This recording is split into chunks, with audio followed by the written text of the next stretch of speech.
Hello everyone, Kanoje sir here and welcome you in student point academy. दोस्तों, आज की इस वीडियो में हम आपकी क्लास 8 इंग्लिश बाल भारती का लेसन नंबर 2.2 करने वाले हैं, जो कि बहुत ही प्यारा लेसन है। इसमें एक बहुत बढ़िया सी स्टोरी है और ये जो लेसन है वो है nature created man and woman as equal. मतलब नेचर ने मैन और वुमन को इक्वल बनाया है। तो चलिए स्टार्ट करते हैं इस वीडियो को और इस लेसन को। तो बच्चों, अगर आप हमारे चैनल पर नए हैं या फिर आपने इस चैनल को अभी तक सब्सक्राइब नहीं किया और अगर आपको लगता है कि इस तरह की वीडियोस में हमेशा आपके लिए लेकर आते रहूं, तो फटाफट चैनल को सब्सक्राइब करने के साथ अपने सभी फ्रेंड्स तक इसे शेयर भी कर दीजिए ताकि सभी अच्छे से इस लेसन को समझ सके। तो चलो बच्चों, शुरू करते हैं। Nature created man and woman as equal. कुदरत ने चाहे आदमी हो या औरत, दोनों को एक जैसा ही बनाया है, क्योंकि वी नो दैट वेल, हम अभी 8th स्टैंडर्ड में आ चुके हैं और आप स्टैंडर्ड में आ चुके हैं तो आप काफ़ी मेच्योर्ड हैं। और ये बात आपको पता है कि चाहे मतलब मैन हो या वुमन, आज दोनों इक्वल है। आप दोनों साथ में बैठकर पढ़ रहे हैं, girls and boys, you are both are in a same class, you are studying same book. आप एक जैसी एक्टिविटीज कर रहे हैं, आप एक जैसी किताबें पढ़ रहे हैं, आप एक जैसी क्लास में हैं, है ना। ये सारी फैसिलिटी आपको एक जैसी मिल रही है। तो ये सब क्यों? क्योंकि अब मैन एंड वुमन में कोई डिफरेंसेस नहीं रहा है। पहले ऐसा होता था कि काफ़ी इनके बीच में डिस्क्रिमिनेट होता था, बहुत सारे डिफरेंसेस होते थे। और भी अभी भी कुछ जगह ऐसी है जो काफ़ी बहुत ज़्यादा पिछड़ी, वहाँ पर वुमन पावर को कम समझा गया और मैन पावर को ज़्यादा समझा गया। इसी बात को हमें यहाँ पर समझना है कि गॉड ने जब दोनों को एक जैसा बनाया है, इक्वल बनाया है, तो हम क्यों इस बात को ऐसा माने कि ये इनमें इनइक्वालिटीज है। Both nature created mans and woman equal.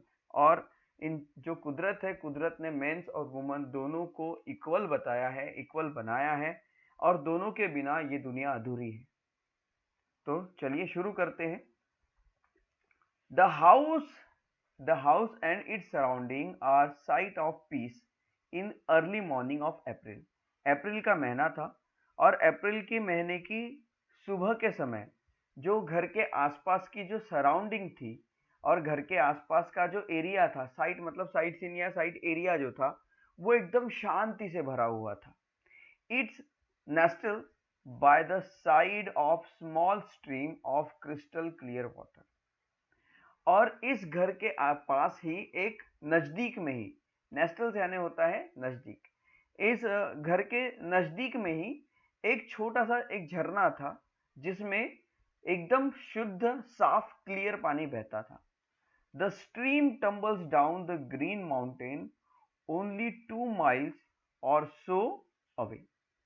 और वो जो झरना था वो बहते हुए उन हरे पर्वतों की पर्वतों तक जाता था, उन ग्रीन माउंटेन तक जाता था, जो उस घर से लगभग सिर्फ 2 किलोमीटर मतलब 2 माइल की दूरी पर ही थी। There is a stretch of 100 of acre of fertile land rolling with yellow mustard flowers. अब देखिए, मान लीजिए कोई पिक्चर शुरू होती है तो कैसे, मान लीजिए कोई स्टोरी शुरू हो रही है, कोई कहानी या कोई मूवी शुरू हो रही है, तो उस समय घर के बाहर का, घर के आसपास का एरिया कैसे दिखाया जाता है, उसी तरह से ये स्टोरी है। अब स्टोरी शुरू होने को है और स्टोरी शुरू होने के पहले घर के आसपास का सारा एरिया दिखाया जा रहा है और उस एरिया को आपको इमेजिन करना है कि वो कितना सुंदर है। ठीक है, तो हमने इमेजिन कर लिया कि अप्रैल का महीना था, एक मीठी सी सुबह थी, घर के पास एक बहता हुआ झरना था जो बहुत ही क्रिस्टल क्लियर वाटर था और बहते हुए वो हरे पर्वतों तक, ग्रीन माउंटेन तक जाता था। There is a stretch of 100 of acre of fertile land. और सैकड़ों एकर्स में फर्टाइल जो है, उपजाऊ जमीन जो है, वो फैली हुई है। Rolling with yellow mustard flower, जिसमें पूरी मतलब जिसमें पीले रंग के सरसों के फूल लगे हुए हैं। मतलब पीले रंग के सरसों के फूल वाली जमीन।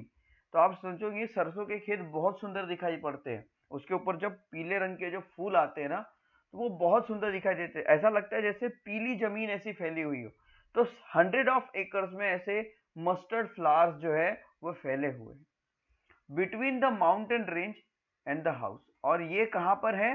पर्वतों की जो श्रृंखला है, माउंटेन रेंज मतलब जो पर्वत है, जो पहाड़ है, पहाड़ से घर के बीच का जो डिस्टेंस है, उस बीच में ये सारी चीजें हैं।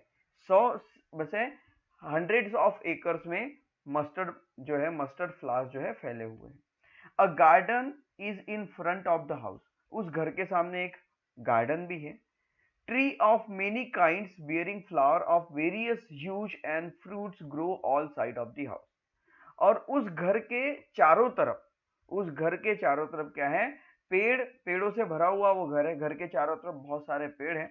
उन पेड़ों में कई तरह के फूल हैं, फ्लावर्स है, कई तरह के फ्रूट्स है। ठीक है, फूल और फलों से भरा हुआ ये गार्डन है जो कि घर के आसपास लगा हुआ है। इट मीन्स हम ये देख सकते हैं कि ये घर है जो कि पूरी तरह से नेचर ऑफ ब्यूटी के बीच बसा हुआ है और खुशहाली वाली जगह पे बसा हुआ है। जहां पर घर के बाहर इतनी पॉजिटिविटी है, इतनी खुशियां हैं, तो उस घर के अंदर कितनी खुशियां होगी, कितनी पॉजिटिविटी होगी, वो यहाँ पर हम देखेंगे। The courtyard smell of jasmine which blooms in the bunches of white pearl. तो जो कोर्ट यार्ड है, जो घर का आंगन है, वो आंगन जैस्मिन के फूल से, चमेली के फूल से महक रहा है। ऐसा मान लो कि घर के आंगन में जो चमेली के फूल लगे हुए हैं सफेद कलर के, मान लो वो सफेद रंग के मोतियों के गुच्छों की तरह दिख रहे हो। The fragrance mingles with the thin smoke that rise from sweet smelling incense stick. The burning incense stick are glowing at the altar of God in the middle of courtyard. मतलब कोर्टयार्ड के middle में, courtyard के बीचों बीच में भगवान की एक मूर्ति या भगवान का एक मंदिर है, जहां पर इंसेंस स्टिक मतलब अगरबत्ती लगी हुई है। इस इंसेंस स्टिक की जो स्मेल है, ये स्मेल जो है ये पूरी धुएं में मिक्स हो गई है और इसकी प्यारी सी जो फ्रेग्रेंस है, खुशबू है, ये धुएं में घुल मिलकर मतलब मिंगल होकर पूरे एरिया में फैल रही है। मतलब एक फ्रेश स्मेल वहां पर आ रही है। समझ में आ गया इस लाइन का मतलब आपको? मतलब देखिए अभी स्टोरी शुरू होने को है और घर के बाहर से लेकर घर के आंगन तक का अभी हमने सफर यहाँ पर तय किया है। अब देखिए, अब इस घर में चलते हैं। यहाँ पर क्या है, Ashangi is in her reading room. Ashangi अपने रीडिंग रूम में बैठी हुई है and is busy writing an article, और वो एक आर्टिकल लिखने में बिजी है। She is middle age mother, वो एक मिडल एज मदर है। मिडल एज मदर मतलब हम ऐसा समझ सकते हैं कि वो 35 टू 40 या 35 टू 45 के बीच की मतलब अंडर 40 एज की वो मदर है। ठीक है, मिडल एज मदर कहते हैं। एंड ऑफ 3 चिल्ड्रन, और इनके कितने बच्चे हैं? 3 बच्चे हैं। And a journalist and women's right activist. और ये क्या है, जो अशांग भी है, एक माँ भी है, 3 बच्चों की माँ है, एक जर्नलिस्ट है, ठीक है, मतलब पत्रकार है। वुमेन्स राइट एक्टिविस्ट मतलब जो महिलाएं होती है, महिलाओं के अधिकार के लिए ये लड़ती है, महिलाओं के अधिकार के लिए हमेशा खड़ी रहती है, वैसी एक सामाजिक कार्यकर्ता भी है। सो लेंथोई हर यंगेस्ट डॉटर, और लेंथोई जो है ये उसकी सबसे छोटी बेटी है। एंटर द रूम, ये रूम में आती है जहां पर अशांगी मदर का नाम है। अशांगी जहां पर जिस रूम में बैठकर अपनी पढ़ाई कर रही है, उस रूम में उसकी सबसे छोटी बेटी लेंथोई एंटर करती है। शी इज इंटेलिजेंट गर्ल, और लेंथोई बहुत ही होशियार बच्ची है। Today she looks thoughtful and she takes a seats by her mother side. और आज जो है लेंथोई वो बड़ी ही थॉटफुल लग रही है। थॉटफुल होना मतलब जैसे मान लो कि आप कुछ सोच रहे हो, कुछ विचार कर रहे हो, आपके मन में बहुत सारे सवाल है, उस समय जो हमारा फेस जिस तरह से होता है ना, उस तरह से वो थॉटफुल लग रही थी। ऐसा लग रहा था जैसे उसके माइंड में बहुत सारे सवाल हैं। At the side of her child, और and she takes seat by her mother side, और वो अपने मम्मी के रूम में आती है और मम्मी के बाजू में बैठ जाती है। At the side of her child Ashangi lovingly ask, Ashangi जो है अपनी छोटी बेटी से प्यार से पूछती है, have you finish your study my dear, क्या तुमने आज अपनी पढ़ाई कर ली? तो वो कहती है, yes mother, I finish it last night, मैंने पिछली रात को ही अपनी पढ़ाई पूरी कर ली थी। टुडे बीइंग संडे, और आज जो है वो संडे है। I want to do something interesting, और मैं कुछ इंटरेस्टिंग करना चाहती हूँ, कुछ अच्छा करना चाहती हूँ। तो Lenthoi says and wait for her mother's response. Lenthoi ऐसा कहती है और मम्मी के रिस्पॉन्स आते तक के वेट करती रहती है। मतलब लेंथोई ने अपनी बात बता दी कि आज संडे है और आज मैं कुछ इंटरेस्टिंग, कुछ मजेदार करना चाहती हूँ। वेट करती है कि मम्मा क्या रिप्लाई देती है। Tell me what you want to do, Ashangi ask, quite amused. तो बड़ी ही प्यार से, धीरे से खुश होकर अशांगी अपने छोटी बेटी से कहती है कि बताओ बेटा तुम क्या करना चाहते हो। मदर, वो कहती है, ठीक है, उसकी बेटी कहती है, mother, tomorrow I am going to represent Siroi Lily House as a speaker in symposium at our school.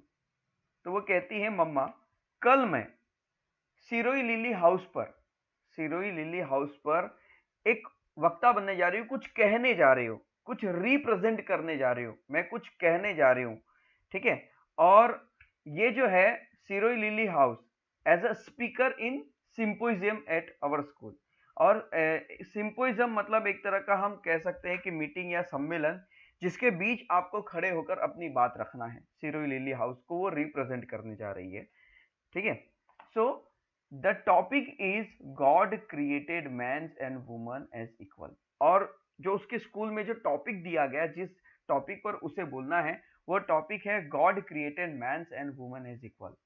कि टीचर्स ने हमें टॉपिक दिया है, क्या टॉपिक दिया है कि गॉड ने, भगवान ने मैन और वुमन को इक्वल बनाया है।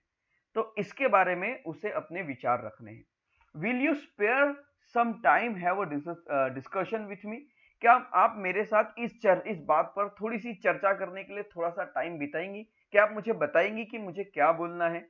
Lenthoi praise her mother. Lenthoi Lenthoi presses on her mother. वो अपने मम्मी पर थोड़ा सा दबाव बना रही थी या फिर रिक्वेस्ट कर रही थी कि प्लीज उसकी हेल्प करें। वो रिक्वेस्ट कर रही थी, एक तरह का हम रिक्वेस्ट कहेंगे। So Lenthoi has just had a discussion with her father on the topic. और लेंथोई ने इसी बात पर अपने फादर के साथ थोड़ा सा डिस्कशन किया। उनके पिताजी का नाम था Thomba. Thomba, her father, is the husband supportive of activities of his wife and loving father. और थोम्बा जो थे, वो अपने वाइफ को बहुत सपोर्ट करते थे हर प्रकार की एक्टिविटी में, और वो एक बहुत ही प्यारे, बहुत ही अच्छे फादर भी थे। He is lawyer and social worker. Thomba जो है वो लॉयर है, मतलब वकील है, और सामाजिक कार्यकर्ता भी है, मतलब समाज में वो लोगों की मदद भी करते हैं। Who advocate the case of woman. और ये जो एडवोकेट है किसके, ये वुमन के केसेस लेते हैं। He is always proud on his wife. और जो थोम्बा है, उन्हें अपनी पत्नी पर बहुत गर्व है। The two daughter and the son in the time of need. देखो, the two daughter and the son in the time of need he extend his helping hand to his wife and children and to the society at large. He does not discriminate between a man's work and woman's work anywhere.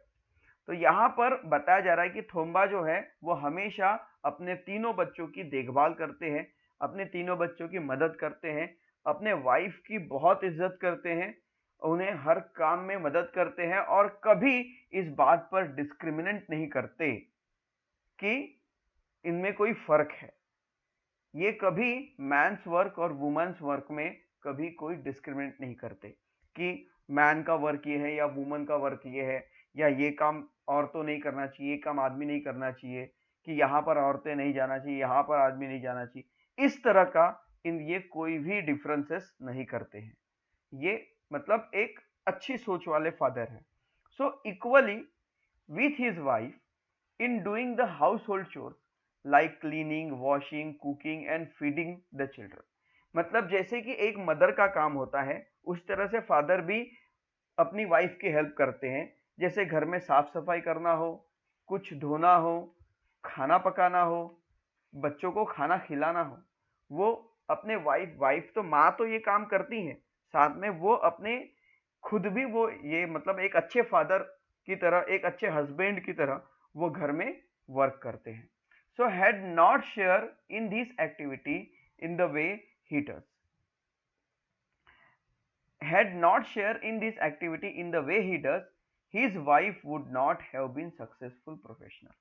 मतलब अगर इस तरह से थोम्बा अगर अपने wife की मदद नहीं करते, इस तरह से अगर उनके विचार नहीं होते, तो जो उसकी वाइफ है, जो इस कहानी की जो लीडर है, वो इतनी परफेक्ट अपनी लाइफ में नहीं हो पाती।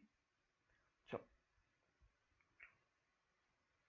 ही whole heartly believe in equality irrespective of class, region and gender.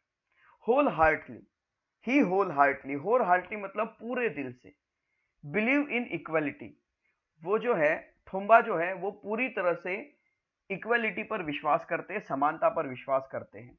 वो क्लास पर, रिलीजन पर और जेंडर पर कभी इररिस्पेक्टिव, मतलब वो इररिस्पेक्टिव करते हैं इस बात पर। वो कभी क्लास के हिसाब से लोगों को नहीं बांटते, धर्म के हिसाब से लोगों को नहीं बांटते और जेंडर के हिसाब से लोगों को नहीं बांटते, मतलब किसी भी तरह से वो लोगों में भेदभाव नहीं करते, चाहे वो मैन हो या woman. In his discussion with his daughter, और ये सारा जो डिस्कशन था वो फादर अपने डॉटर के साथ कर रहे थे। He laments over the great injustice done on the woman in society, telling her. अब फादर अपने बेटी को बताते हैं कि बेटा आज भी हमारे सोसाइटी में औरतों के साथ इनजस्टिस हो रहा है, अन्याय हो रहा है, और इस इनजस्टिस पर वो अफसोस जताते हैं, वो लैमेंट्स करते हैं, अफसोस जताते हैं। तो लैमेंट्स करना यानी अफसोस जताना। My dear child, the world is still full of inequalities. दुनिया अभी भी इनइक्वालिटी से भरी हुई है। अभी भी बहुत सारी ऐसी जगह है, बहुत सारी ऐसे छोटे छोटे गांव या ऐसे विलेजेस है या फिर ऐसी पिछड़ी हुई जगह है जहां पर मैन पावर को स्ट्रांग समझा जाता है, वुमेन पावर को कम समझा जाता है, आदमी को औरतों से हमेशा ऊपर समझा जाता है। आज भी ऐसी बहुत सारी जगह है। So we have to find a way to bring equality between man and women. तो हमें क्या करना है, हमें वो रास्ता ढूंढना है जिससे हम ये लोगों को बता सके कि मैन और वुमन अलग अलग नहीं है, दोनों इक्वल है। जब भगवान ने इनके बीच में कोई असमानताएं नहीं की है तो हम कौन होते हैं। मैन और वुमन जब तक ये दोनों एक साथ नहीं होंगे तब तक ये दुनिया आगे नहीं बढ़ सकती। आज के लाइफ में देखिए, आपके क्लास में है ना, बॉयज एंड गर्ल्स आप साथ में बैठकर पढ़ रहे हो। आजकल तो देखिए girls are more brilliant than the boys. देखे होंगे 10th की एग्जाम आती है, और जब 10th या 12th की एग्जाम होती है और जब टॉपर्स के जब रिजल्ट लगते हैं, शहरों में जब उनकी फोटोज लगती है या न्यूज़पेपर में आती हैं, आप गिन लीजिए उसमें गर्ल्स ही ज्यादा मिलेगी। So her father words are still ringing in the ears of Lenthoi. Her father words are still ringing, अब उसके फादर ने जितनी बातें बताई वो अभी भी लेंथोई के दिमाग में घूम रही थी। And she tell her mother of what her father has told her, और फिर उसने अपनी मम्मी को वो पूरी बात बताई जो उसके पापा ने उसे बताई थी। Appreciative of her husband for his wife's, Ashangbi says. Ashangbi appreciate होती है अपने हस्बैंड की बातें सुनकर, अप्रिशिएट होती है और वो कहती है योर फादर इज राइट, आपके पापा ने जो कहा बिल्कुल सही कहा। In no society do woman enjoy some opportunities enjoy by man. In no societies मतलब दुनिया में ऐसी कोई भी सोसाइटी नहीं है woman enjoy the same opportunities enjoy by man. जो अपॉर्चुनिटी मैन एंजॉय करता है वो सारी अपॉर्चुनिटीज वुमन एंजॉय नहीं कर सकती। दुनिया में कोई भी ऐसी सोसाइटी नहीं है। It is because of your father that I feel no differences और इनइक्वालिटी एट होम। और आपके फादर की इतनी अच्छी सोच है और इसलिए मुझे घर में कभी ऐसा महसूस नहीं होता कि मैन और वुमन जो है वो इक्वल नहीं है, इनइक्वालिटीज है, और इसलिए हम इस घर में इतने खुशी से रह पाते हैं। बट आउटसाइड आवर होम, पर यही बात अगर हम घर के बाहर की देखें, I have seen that women's have been, 1 minute, I have seen that women have been subjugated in many ways। तो ये तो घर की बात होगी, पर घर के बाहर जैसे ही निकलते हैं तो अशांग भी कहती हैं कि मैंने ऐसा बहुत जगह देखा है कि वुमेन्स जो है वो सब्जुगेटेड है कई तरीके से, मतलब कई तरीके से उसे कंट्रोल में लाने की कोशिश की जाती है, उसे दबाव में लाने की कोशिश की जाती है। ठीक है, तो सब्जुगेटेड मतलब कंट्रोल एंड डोमिनेटेड, जहां पर औरतों को डोमिनेट किया जाता है या कंट्रोल में रखा जाता है या दबाव में रखा जाता है। तुम ऐसा नहीं कर सकते, वैसा नहीं कर सकते, तुम यहाँ नहीं जा सकती, तुम वहां नहीं जा सकती, तुम ये नहीं कर सकते, तुम्हारा काम यही है, तुम्हें यही करना होगा। इस तरह से कई तरीके से महिलाओं को डोमिनेट किया जाता है। God has sent men and women to earth to share the joy and sorrow of life equally. भगवान ने मैन और वुमन को इस धरती पर भेजा है ताकि वो अपने जीवन के सुख दुख आपस में एक साथ मिलकर साझा कर सके, एक साथ मिलकर वो शेयर कर सके, अपनी लाइफ को जी सके, सुख दुख को मिलकर बांट सके, सब मिलकर जी सके। So to share his blessing and to enjoy the bounty of nature equally, मतलब वो अपने खुशियां एक दूसरे के साथ बांट सके, एक दूसरे के साथ रह सके और साथ में मिलकर इस कुदरत का मजा ले सके। तो इस नेचर ने अगर इन्हें इक्वालिटी में अगर कभी फर्क नहीं समझा है तो हम कौन होते हैं मैन एंड वुमन में फर्क समझने वाले। So this is what your topic means. तो यही पर है तुम्हारा टॉपिक, यही पर है तुम्हारा टॉपिक जो तुम स्कूल में बोलने जा रही हो, जो तुम लिली हाउस को जो तुम रिप्रेजेंट करने जा रही हो। So Ashangvi knows well that men and that man and woman are equal. So Ashangvi knows well, Ashangvi बहुत अच्छे से जानती थी इसके बारे में। Ashangvi knows well that man and woman are equal, Ashangvi अच्छे से जानती थी कि मैन और वुमन जो है वो इक्वल है। Woman who are half of the human race, जो मानव जीवन की जो रेस है उस रेस में आधा हिस्सा वुमन का भी है, लेडी का है, औरतों का है। आप मैन जो है आप अकेले नहीं है जो इस रेस को जीतोगे। इस रेस को अगर आपको जीतना है तो उस रेस का, इस जीवन का आधा हिस्सा आपकी, आपके साथ चलने वाली आपकी वुमन भी है। So are as a important as a man, जैसे मैन को इंपॉर्टेंस है वैसे ही वुमन को भी सेम इंपॉर्टेंस है। She writes and talk about such topic, और अशांग भी जो है वो एक जर्नलिज्म है और वो आर्टिकल्स लिखती है, तो उसने ऐसे कई टॉपिक्स पर कई बार उसने लिखा भी है।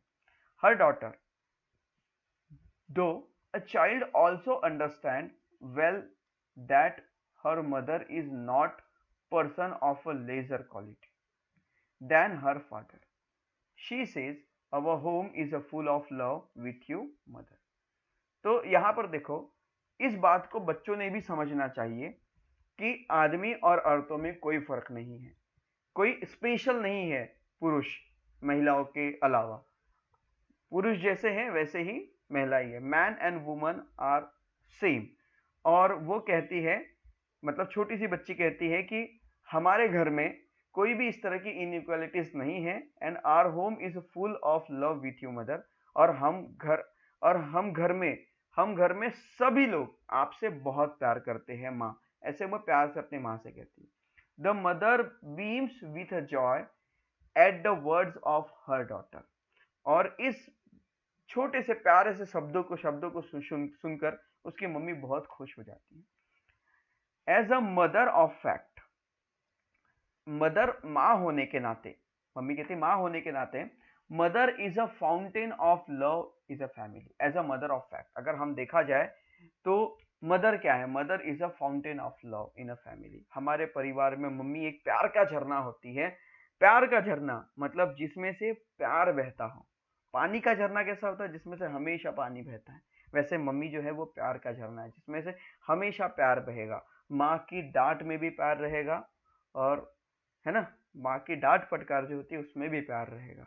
हर चीज में मम्मी का जो है लव हमें दिखाई पड़ता है। So this bond of love is beyond comparison with anything else in the world. इस दुनिया में कोई भी ऐसा प्यार नहीं है जिसको माँ के प्यार के साथ कंपेयर किया जा सके। So it is because of this that motherhood has been glorified and woman accepted challenge in a life to become a mother. और it is because of this, और इसलिए मदरहुड जो है, मातृत्व, ये सम्मान के लायक है, ग्लोरीफाइड यानी एक सम्माननीय है। और इसलिए वुमन ने एक्सेप्ट किया है इस चैलेंज को, to become a mother, mother बनने का चैलेंज वुमन ने एक्सेप्ट किया। Showing deep affection, Ashangbi continues pioneer woman testify to the equality of woman with man. देखो, showing deep affection Ashangi continues. अब यहाँ पर अशांगी जो है वो, उसकी जो बेटी है, वो बेटी क्या कर रही थी, पूरी तरह से बातों में खो गई थी और डीप अफेक्शन, पूरी तरह से अपना इंटरेस्ट दिखा रही थी। और तब अशांगी ने बात को कंटिन्यू किया और कहा, pioneer woman testify the quality of woman with man. Pioneer woman मतलब कुछ ऐसी महिला है जो उस क्षेत्र में प्रथम स्थान पर है। जैसे मान लीजिए अगर हम किसी स्पोर्ट में अगर एथलीट की बात करते हैं, तो कोई अगर एथलीट महिला है और वो अपने देश को रिप्रेजेंट कर रही है, प्रथम स्थान पर है, ठीक है, वो काफी आगे बढ़ चुकी है, तो ऐसी महिलाएं जो किसी भी क्षेत्र में किसी भी जगह पर जब प्रथम स्थान पर होती है, ऐसी महिलाएं टेस्टिफाई करती, प्रूफ करती है किसको, to the equality of woman with man, कि मैन और वुमन इक्वल है। तुम मैन ही अकेले नहीं हो जो ओलंपिक में अपने देश को रिप्रेजेंट करके ओलंपिक गोल्ड मेडल जीत के आ सकते हो, औरतें भी जीत के आ सकती है। तो जब कोई औरतें जब किसी ऐसे बड़े स्थान पर आकर खड़ी होकर किसी चीज को रिप्रेजेंट करती है, पायोनियर बनती है, तो वो इस बात को प्रूव कर देती है कि man and women's are not inequal, they are equal. Actually life is not possible without both women and man. और ये सही बात है कि मैन और वुमन के बिना जीवन पॉसिबल ही नहीं है। Lenthoi has been fascinated by the story of pioneer woman. और इस पायनियर वुमन की स्टोरी के बारे में सुनते हुए लैंथोई जो है वो मोहित हो जाती है, खो जाती है उस स्टोरी में। Her grandmother had narrated many stories of the brave queen like Lenthiyo Gambi and Kurangyani Kurangayani. तो लेंथियो, जैसे मान लीजिए हमारे जैसे भारत में झांसी की रानी को बहुत ज्यादा ब्रेव माना जाता है ना, उन्होंने अंग्रेजों के खिलाफ काफी बहुत लड़ाई लड़ी थी। तो झांसी की रानी जो है, ठीक है, वैसे ही उनकी स्टोरी में जैसे लेंथी गांबी या कुरांगायानी, ये जो लेडी है ये बहुत ब्रेव क्वींस थी। और इसकी स्टोरी हमेशा दादी जो है वो अपनी छोटी जो जो पोती उसे सुनाती है। Who were as a brave as a king. और वो जो थी, ये जो दोनों क्वीन थी, ये किसी राजा से कम नहीं थी, राजा के जितनी ही साहसी थी। There were also many brave woman among the common people. और बहुत सारे ऐसे कॉमन पीपल है जिनके बीच में जो औरतें रहती वो बहुत ब्रेव रहती है। These woman, as her grandmother narrated, were markers of family, of home, family, society and the nation, they were civilization influence।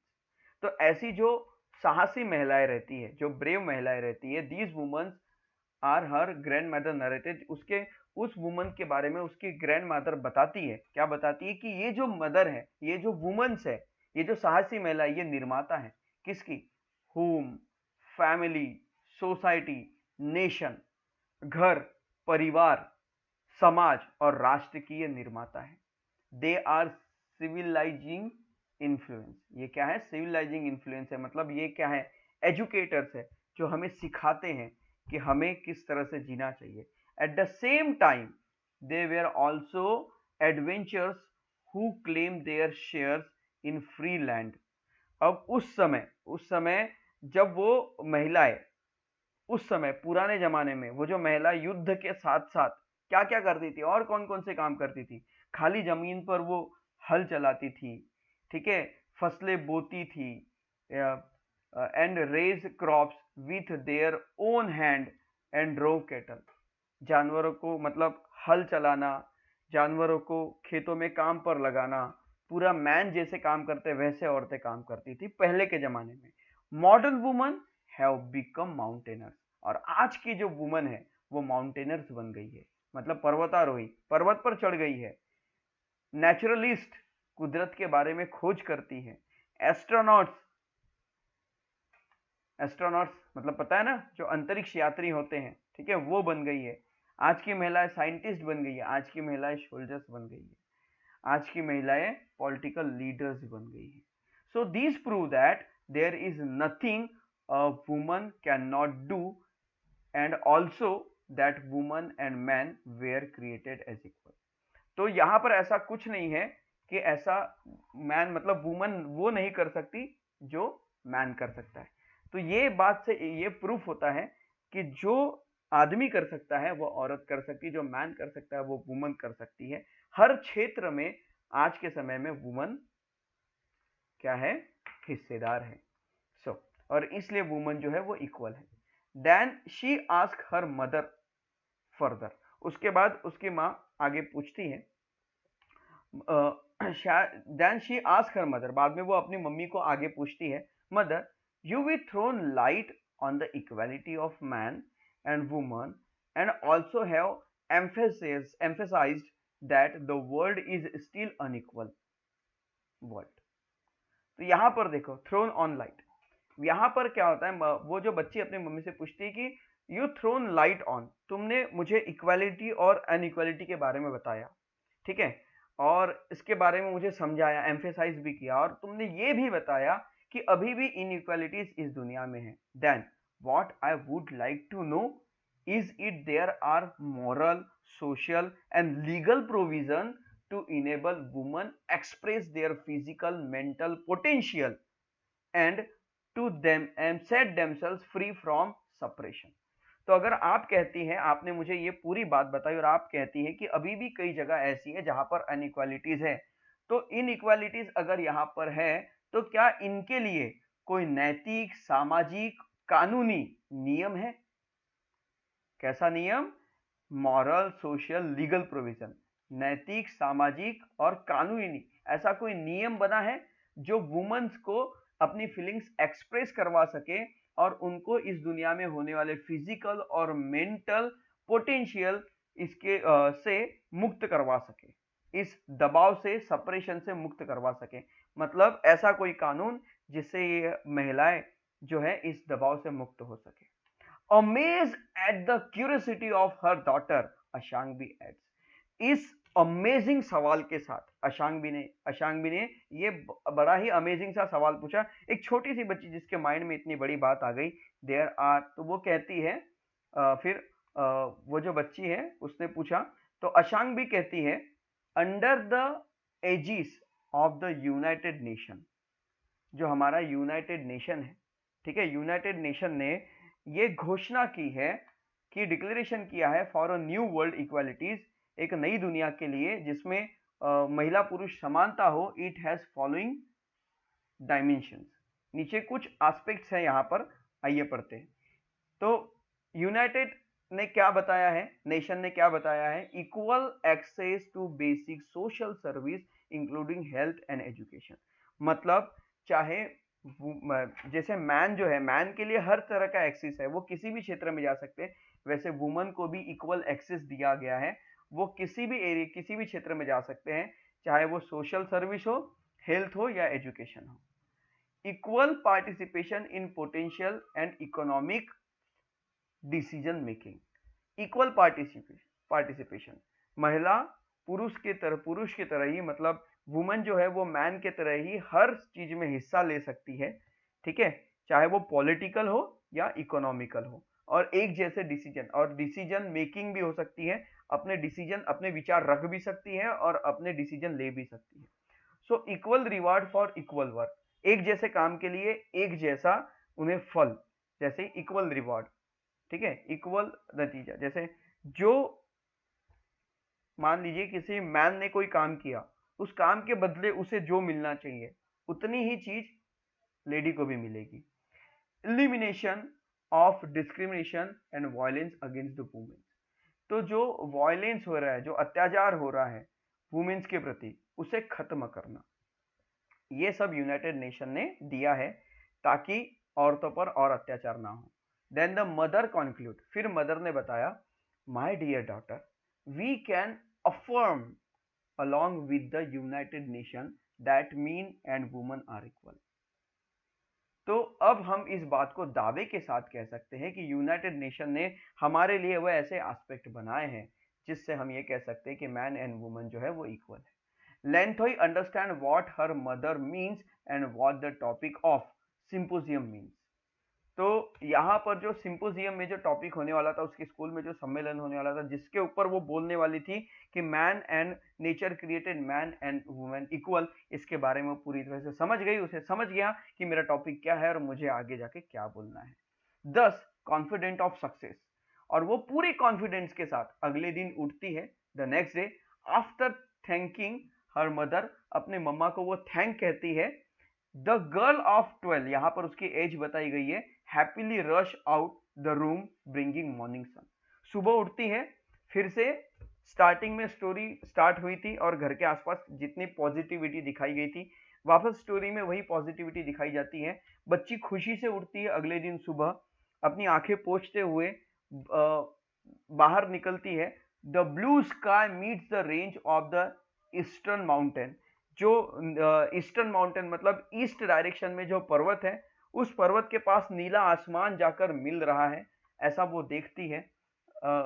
उसके दिमाग में वो चलता है, the small girl is always fascinated by the small trail which winds up the distance purple mountain, और वो हमेशा इस बात पर से मोहित होती है कि उसके घर के सामने कुछ माउंटेन्स है जो पर्पल कलर के हैं, और एक छोटा सा ट्रेल, एक छोटा सा रास्ता है जो उस पर्पल माउंटेन तक जाता है, और ये जो रास्ता है उस माउंटेन तक जाने के लिए, उसके लिए एक डिस्टेंस, एक रास्ता बनता है। मतलब हम ये कह सकते हैं कि by the trail which winds up, मतलब ये छोटा सा रास्ता उस बच्ची को उस माउंटेन के साथ जोड़ता है। It means that is a positivity. एक छोटी सी सोच हमें बड़ी बड़ी मुश्किलों से बचा सकती है। सो ये थी ये स्टोरी। आई होप दैट आपको स्टोरी जरूर पसंद आई होगी और स्टोरी का पूरा मीनिंग आपको समझ में आ गया होगा। सो थोड़ा सा लंबा गया explanation, okay. So students, I hope that video अच्छा लगा हो तो वीडियो को लाइक जरूर कर दिए, वीडियो अच्छा लगा ही होगा, लग गया तो लाइक जरूर कर दो, और इस चैनल को अपने सभी फ्रेंड्स के साथ शेयर जरूर कर दो। तो मिलते हैं ऐसे ही अमेजिंग एक्सप्लेनेशन और अमेजिंग स्टोरीज के साथ अगली वीडियो में, नेक्स्ट लेसन में। तो बाय बाय।